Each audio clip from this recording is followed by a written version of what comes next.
Today on Podio Commentary, we're swept into the enchanting world of Your Name, a mesmerizing tale of love, destiny, and the intricate tapestry of time. Directed by Makoto Shinkai, this 2016 masterpiece explores the lives of Taki and Mitsuha, two high school students inexplicably linked by a bizarre twist of fate that has them swapping bodies. As their lives intervene, a deeper story unfolds, revealing a connection that defies time and space.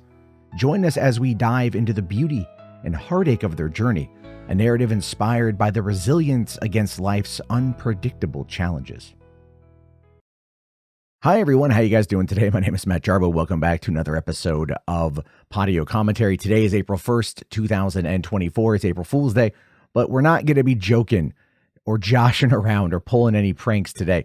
I want to talk about this movie that I've been requested to talk about for some time called Your Name. And I wanted to do this a year ago, believe it or not. I wanted to kick off almost like daily Podio commentaries. I just want to talk movies. And I was like, you know what would be fun? You know what my audience would like? Anime. If we talk about anime, I think they're really going to like that. And so this has been one that's been very much requested. And thank you very much to Taylor Richards for sending me the copy of the movie on Blu-ray. This movie was magical. It was beautiful. It was absolutely amazing. I had some issues with it, but ultimately, that ending got me real good. So as we go through the episode, it will be divided into 3 acts. Act 1, Disastrous Inspirations, goes into the dive of the movie's creation. Act 2, The Night of the Comet, will be my thoughts on the film. And then, of course, Act 3 is Time is a Red Ribbon, which will be my final thoughts on everything, as well as listening to your voicemails. And you guys can call in and leave a voicemail for any upcoming film. All you got to do is head over to youtube.com/Podio Commentary, and then be sure to give us a call on voicemail at 323-400-4956. Of course, you can also record a Vocaroo message and send that to me directly at podiocommentary@gmail.com. Also, if you want to support the show, sponsor an episode, and get your movie talked about, you can do that by going to patreon.com/Matt Jarbo. Anyway, those are just the ways to support the show if you guys like it. But I love watching movies, especially movies that inspire me and make me feel things. And I'm not going to lie, this movie did. So why don't we start off by doing our dive into Your Name. Who are you? And what did I even come here for? I came all this way to see her. I came to save her. I wanted her to be alive. Who was it again? Who did I come to see? Someone precious. Someone I don't want to forget. Someone I shouldn't. Who was it? Who was it? Who? What's your name? Act 1, Disastrous Inspirations. In this act, we dive into the creative genius of Makoto Shinkai's masterpiece, sparked by his poignant visit to Uriage after the Great East Japanese earthquake. Shinkai's journey from initial sketches to the final storyboard reveals a deeply personal quest to connect audiences with the ephemeral beauty of life and its fragile connection to nature. This film's evolution from If I Knew It Was a Dream to Your Name underscores a narrative deeply rooted in classical poetry and inspired by a diverse blend of literature and cinema. Now, what you got to understand about this movie is that the story idea for it came to Shinkai after he visited the Miyagi Prefecture in July 2011. This is after the Great East Japan earthquake occurred. It was here that he said, "This could have been my town." He said that he wanted to make a movie in which the positions of the people in Uriage would be swapped with the viewers. And the sketches that he initially drew during his visit have now actually been shown in exhibitions because of how popular and inspirational and truly amazing this movie is. I really can't speak to that enough. But it was here in 2014 when he sent his proposal to Toho that the film was actually initially going to be titled Yume to Shirishiba, which is, I think, also Japanese for If I Knew It Was a Dream. I don't quite know. I'm reading this off the Wikipedia. And it was derived from a passage in a waka poem attributed to Ono no Komachi. Its title, of course, that's probably a little bit too much. If I Knew It Was a Dream. I don't know. That seems a bit wordy, to be fair. The title was later changed to Your Connection. There's obviously going to be titles that are in Japanese. I can't pronounce Japanese. I'm not even going to try. But then after that, they changed it to You Are Half of This World before officially settling on Your Name, or, and I'm going to try to pronounce this here, Kimi no Nawa. I'm, again, probably butchering that as a Westerner would, so I apologize if you happen to be an otaku who's going to call for my head on a pike after hearing me pronounce that. Now, the story is set in Itomori, which is a fictional town, but it did draw real-life inspirations from the city of Hida in the Gifu Prefecture and its library, the Hida City Library. It was here that they went off to go make the movie. Obviously, we don't know much information about that, but the film did premiere at the Anime Expo in 2016 in Los Angeles.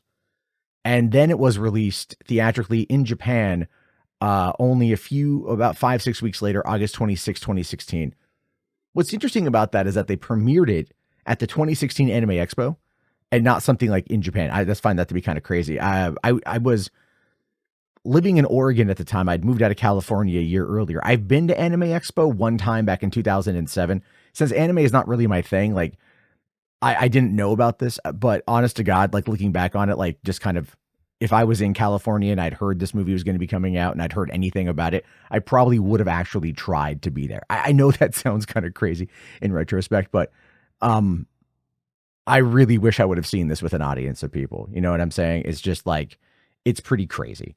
The movie itself did actually really well in Japan, where apparently it grossed 25 billion yen. I don't quite know how much that is, but it is actually the fourth largest ever film for highest grossing earnings in Japan. It actually came behind Spirited Away, Titanic, and Frozen.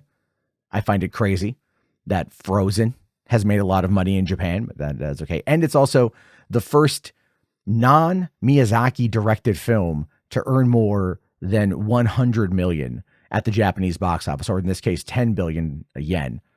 That's kind of wild, right? Because even Crunchyroll has said that the phenomenal success of Your Name actually helped push non-Ghibli animation into the mainstream in Japan, as well as outside of Japan. And it changed a lot of trends for how anime films were made, but then how they were promoted. I mean, when you look at a movie like this, again, if you think of it from just an average normal Westerner, right? What is our main knowledge base for anime or anything coming out of Japan? Well, it's what we see in theaters, right? So it's usually going to be something like Studio Ghibli or a very high rated film. Obviously, you've got like, Dragon Ball Z, and I think like Demon Slayer and a couple of other anime movies have come out, that have done quite well in their opening weekends, and then they kind of faded away. But those are also based on a series, so they have a dedicated built-in audience. Here, it's something that's not connected to anything else. It's not connected to any other greater world. And it doesn't need to be, for one. It's just like, I'm so glad it's not. It's a standalone story, a beautiful story. But it did actually really fundamentally change the way that these movies were perceived, I believe, from non-Japanese audiences. And look, with the proliferation of manga and anime in the Western world, especially if you look at Barnes & Noble and Walmart and their book sections, there's a lot of that stuff now, a lot of Korean, Japanese comics and manga, anime, everything else. You can see where exactly this movie would fit in with that crowd. And I truly am in awe of what I witnessed, and clearly its success. Taki. Huh? It's me. Don't you remember? Sorry, who are you? But he's Taki. What a weird girl. What's your name? Mitsuha! My name is Mitsuha! Act 2, Night of the Comet. Here we will explore my personal reflections on Your Name, a tale woven with dreams, destiny, and the invisible threads that connect us. The film's journey through body swaps, time shifts, and a comet that intertwines the fates of Mitsuha and Taki captivates with its beauty and complexity. Their struggle to reach across time, their fleeting moments of connection, and the poignant realization of love that transcends the boundaries of their worlds. And I do think that's an apt way to kind of like start my thoughts on the film. This is a complicated movie to look at because it is one of those films where you have to realize, like, the director is there with you in regards to the quality of the movie, right? So Shinkai has actually said, and I should have mentioned this before, but I didn't see it in my notes. He insisted that the movie is not as good as it could have been. He says that there are things we could not do, but they had to stop us for lack of money. And for me, it's incomplete, unbalanced. The plot of the film is fine, but the film is not perfect. 2 years was not enough to make this movie. And that is abundantly clear from the get-go. Now, the movie is exceptionally well made. Make no mistake. The animation is very good. I'm not an animation guy, so I can't really speak to a lot of that stuff, but the cinematography, the score, the voice acting was all good. I watched the English dub. Sorry, I know. I should probably watch the subbed version, but hey, look, when you got kids, you can't always sit there and focus on reading everything. But the movie starts off and it's got a little bit of jumbled storytelling. You're not too sure which perspective you're in. Like, that this is a body swap movie. That you're going between Taki and Mitsuha. And so you are kind of trying to ascertain who is the point of view. And that is where, and on initial watching of the movie, and I will definitely watch this again. Like, seriously, as soon as it was over, I looked at my girlfriend and I'm just like, you need to watch this movie tonight while I'm out. You need to watch this now. You need to watch this movie. I want her to watch this movie. I'm begging her to watch this movie. It's that good. But the narrative focus, because there's always a point of view that happens in these movies, the narrative focus starts off as being unsure. Mitsuha wakes up. She's not too sure what's going on. She checks her boobs, which, if you were a guy going into a girl, if you were a teenage guy going into a teenage girl's body, the exploration is something that would happen. And you don't know if that's her or if it's him, because it doesn't really give you a lot to go with. It doesn't really give you any indication. You're kind of just figuring it out. But as the scenes progress, as she goes through the morning, she does look at herself naked in the mirror and then she freaks out, but then gets ready for school as if she's entirely fine. But her family, her sister, her grandmother are all telling her, hey, you were weird yesterday. Like, what's going on? So to me, that's kind of odd. Maybe she's like, it's a dream. My boobs feel so realistic because now I'm back to normal. I don't know. It was a bit confusing. When we cut over to Taki later on, when she's in Taki's body, she does feel the junk. She checks it out. She scopes it out, right? And everything. Doesn't linger on it. A little bit weirded out by it, which is something you would expect from a person of that age, right? And I'm glad they didn't linger on it, but they do kind of point to Taki being a bit of a pervert later on, and it's kind of funny because it's like, you're telling me she would not have done. I'm just saying there's lines there. They're teens. We don't want to go down that pathway.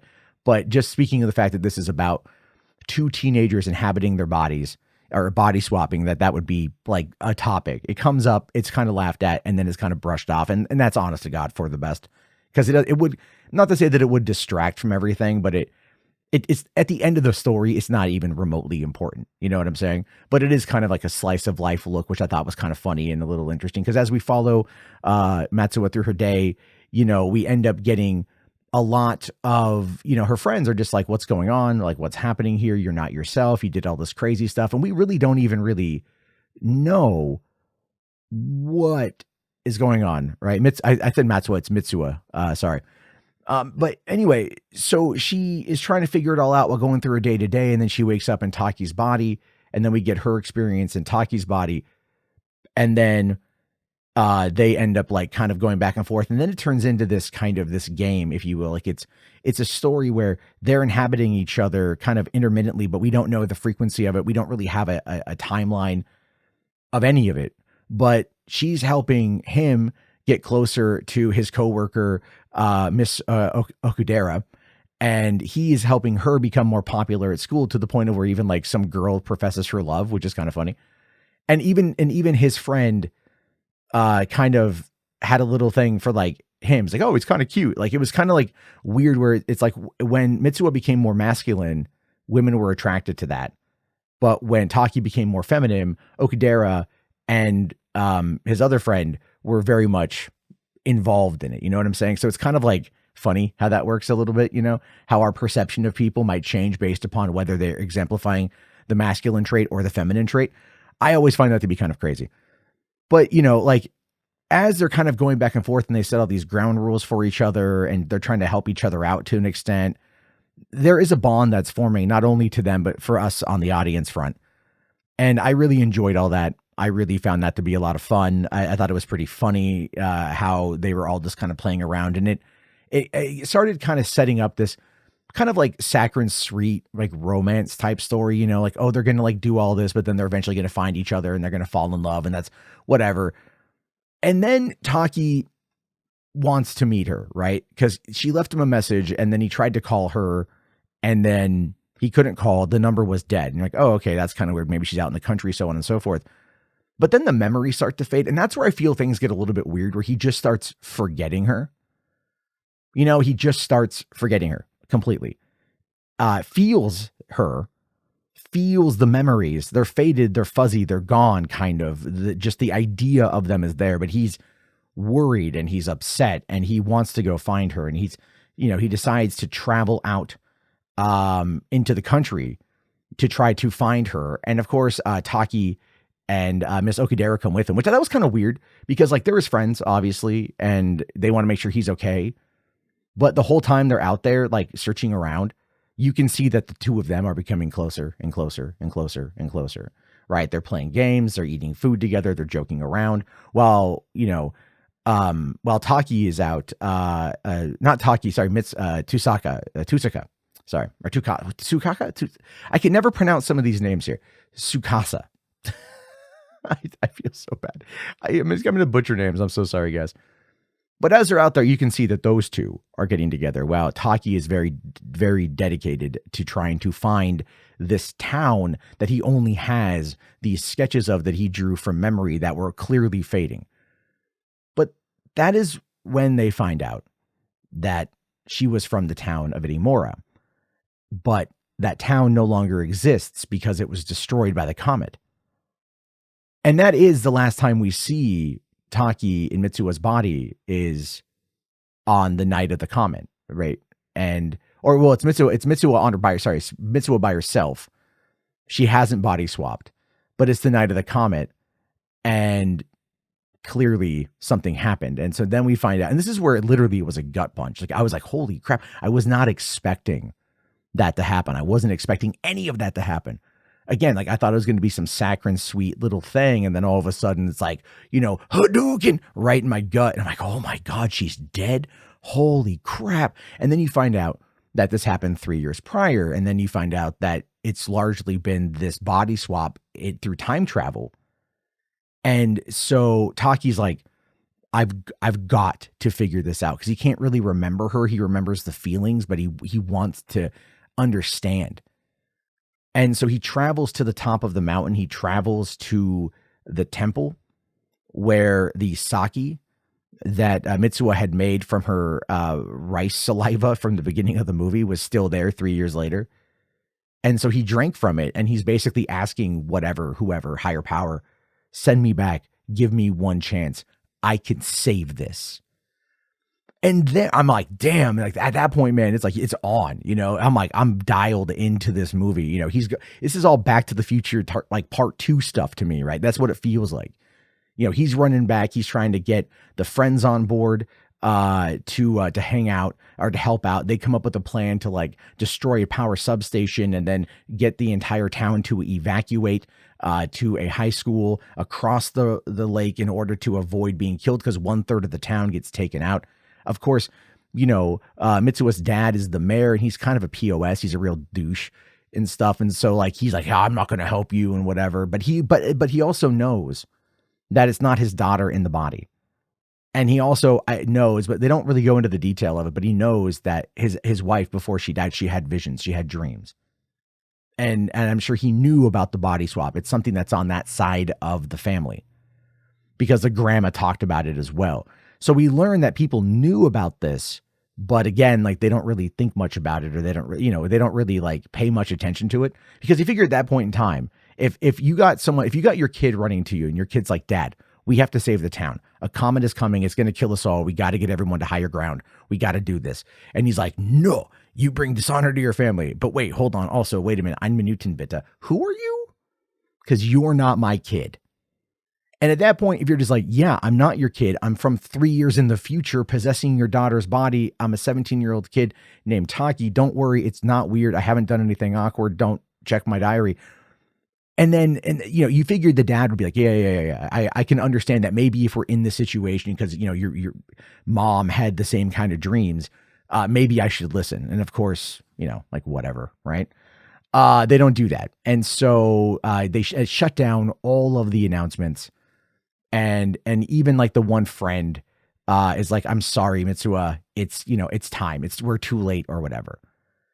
And it's sad because you think that they all die because Mitsuha is trying to get to safety, get to higher ground. She falls down a pathway after tripping. She doesn't remember Taki's name, but she sees that it's written on her hand because they have a moment of connection a little bit earlier where they're able to kind of talk and interact during the magic hour. Not the golden hour, the magic hour. It's a whole thing in the beginning of the film. And then from there, she runs back home and she's got her sister and her grandmother and her dad, and they're all together. And I'm thinking to myself, like, well, if this is the end, at least they died together. Like it's almost like, the movie Knowing, at the end of Knowing, when the sun flare destroys Earth, right? Solar flare destroys Earth and Nick Cage is at home with his family. It's kind of like that. Like I thought that was kind of what they were going for. But then it fast forward 5 years past Taki. Taki now is more interested in trying to preserve architecture, like to make homes that people want to go to, and then he runs into Okudera, who is now engaged, but they haven't seen each other in a long time. And so they just want to talk and stuff. And the thing to remember about this is that she's wearing a wedding ring. And even, Shinkai has said that in his mind, she was married to Tsukasa, that they were engaged, because they were together. And I'm like, that's good. I don't consider that fan fiction is from the creator. I look at that as being a big thing. But at the end of the movie, Taki, he sees her, Mitsuha's two friends, and they're alive. They're getting married, and that's great. So they survived because we knew that they died in the original explosion. So there was changes there. They did save some people. And as he's walking, he passes by a woman with a red ribbon who she pauses, he pauses. They don't say anything to one another. And it's like, I'm sitting there watching, I'm like, you mother, like I'm almost yelling at my TV about this because you're going on this emotional roller coaster. You're right there. They can have a happy ending. And of course they don't. But then later on, they're on the train. They see each other. They race to find each other. And once again, they're just kind of like frozen. Like, what do we do? What do we do? What do we do? What do we do? What do we do? And then like Taki walks up the stairs and she starts walking down, and then he just passes by her. And I was just getting mad. I'm just getting mad watching this thing. But then like he turns around and he's all like, have we met before? Like, I feel like I know you. Like, what's, and she's like, I felt so too. And she's crying. And then I'm watching and I'm getting teary eyed. I'm getting teary eyed and stuff. And then all of a sudden it's just like, like, oh my God, like, what's your name? And it's like, it ends like, oh, they found each other. They found each other. So good. So good. Ah, you know what I mean? And I'm sitting there, I'm tearing up kind of thinking about it even right now. And it was so good. It was amazing. I was really surprised with just how well the whole thing came together. And it was truly a remarkable experience. Excuse me! Have I met you somewhere?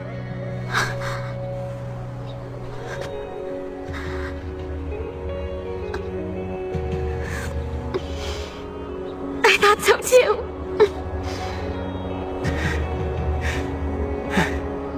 Can I ask you your name? Act 3. Time is a red ribbon.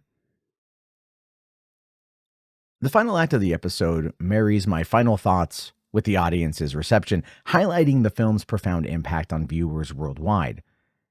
Your Name transcends cultural barriers, and it did weave a universal story of love, loss, and hope that has resonated deeply with all those who have seen it and very much left a lasting imprint on the hearts of its audience. When I think about the final thoughts on this movie, when I got done watching it, my first thought, quite literally, was to like have my girlfriend watch this movie or watch it again or race out and talk to people about it. And I just wanted to get my thoughts out on it because, I remember what it's like being a teenager. I remember what it's like being in love and not being sure of yourself and all those feelings and emotions and everything. And I just turned 42 a week ago. So for me, it's kind of like the midway point of my life. And there's a few things in there that, make you kind of go back and think about like the what if, the what could be, how things ended up, tragedies. Could tragedies be avoided? And I do think that is something that quite many of us do resonate with on a very deep and personal level. We all have regrets. We all have things we wish we could change. This movie very much kind of amplifies a lot of those emotions. And while the ending is not like as satisfactory as you might want it to be, it is a good ending. It is a very good ending, showing that not everything happens instantaneously. Things will take time. You may not be in the spot you need to be for something to happen, right? But always kind of be on the lookout, I guess. I mean, those are the vibes I got from this movie. And for me, it was really, really, really amazing. And I look forward to watching more anime during this month, quite frankly. If stories are as poignant as this, maybe American audiences could learn a thing or two from watching more of this. Kind of like Godzilla -1. I was kind of rallying against Godzilla X Kong because I'm just like, where's the human story, right? Where's the human story? The human story in Godzilla -1 broke my soul, brought me to tears. I loved it so much. And yet not everything has to be like that. But I'm glad movies like this exist. And I'm glad movies like this are brought to my attention from people who want to share that with me. And so as always, I like to share those thoughts and those opinions with other people. So we did get a very quick voicemail that came in from Noah, and I'm going to play it and then we're going to talk about it. Hey, Matt. My name is Noah. I've been a fan of your content for a while, and you asked if we've seen Your Name. I think it is an amazing film. Very approachable. Is honestly one of the films that I would use to showcase anime to people who are completely unfamiliar with it and don't have enough time to commit to an entire TV series. The dialogue is great. The plot line is really cool. Just everything. I don't want to spoil anything unless you want spoilers, because there's a few things that made me go, when watching it the first time. But yeah, highly recommend it, especially for newer people in the anime. Thank you very much, Noah. I really appreciate the voicemail. And I completely agree with you. I'm not a person who watches anime. A lot of my experience with anime have been like some of the more annoying TV shows my coworkers made me watch back in the day. I just never connected with it. But as I've been talking about movies for as long as I have, and my love of movies, obviously one of the big things has always been, what audiences can recommend. People who get to know my personality might recommend something that I might like, as I might recommend something that they might like. And here is just, it's a good introduction. All right. If this was going to be described as heroin, we found the vein and we injected it. Now let's see if it sets, if I start chasing that anime dragon. But that being said, folks, I really do appreciate everybody tuning in today and listening to this Podio Commentary episode on Your Name. As always, go to youtube.com/Podio Commentary to find out a list of films that are coming up. And of course, you guys can always call in with your voicemails and you can leave your thoughts and your opinions, and I'll probably end up playing them. Thank you again. Have yourself a great day, everybody. Recommend some more anime for me, I guess, right? Let's go with that. The next film I'm going to watch is going to be Wolf Children. So let me know your thoughts on that one. And again, I'll talk to you guys later. Have a great day and peace out.